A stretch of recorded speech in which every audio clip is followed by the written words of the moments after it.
Сәлеметсіздер ме, балалар? Бүгінгі сабақтың тақырыбы денені шынықтырудың пайдасы. Бүгінгі сабақта мәтін тыңдап, кластер толтырасың. Балалар, бүгін мен өте маңызды шешім қабылдадым. Бүгіннен бастап жаттығу залына барамын.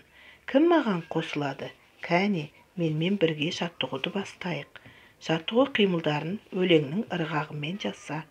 Жалқаулықты тастаймыз, шынығамыз жастайбыз, ырғағымен әуеннің жаттығуды бастаймыз. 1, 2, 3, бойға жинап күш, оңға, солға бұрылып, бастапқы қалыпқа түс. Жаңа сөздер: шешім, қатысу, жаттықтырушы. Сұрақтарға жауап бер. Сен спортпен шұғылданасың ба? Қандай спорт түрін ұнатасың? Таңертең жаттығу жасайсың ба? Спорт үйірмесіне барасың ба? Спорттың пайдасы қандай?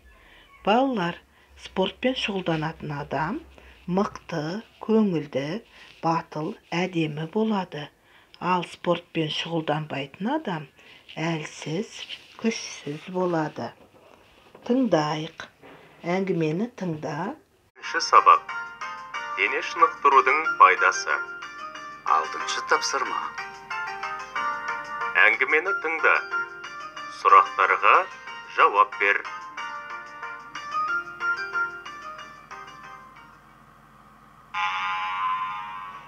Сұңғат бүгін жүгіруден жарысқа қатысады. Сол себепті ол ерте тұрып, спорт залға келді. Ол ішке кіріп, таң қалды. Үлкен атасы мен кіші атасы да осында келіпті. Таң қалған Сұңғатқа үлкен атасы: «Балам, неге таң қаласың? Біз бүгін сенің жаттықтырушың әрі жан күйерің боламыз», деді.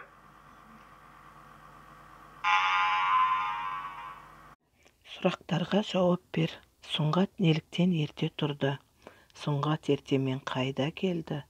Спортзалда ол кімдерді кездестірді? Сұңғаттың аталары қандай шешім қабылдапты? Есіңде болсын, дене шынықтыру адамның өмір жасын ұзартады. Дене шынықтыру адамның бойына күш береді. Мәтінді қайталап тыңда, берілген кластерді толтырып көр. Сау болыңыздар.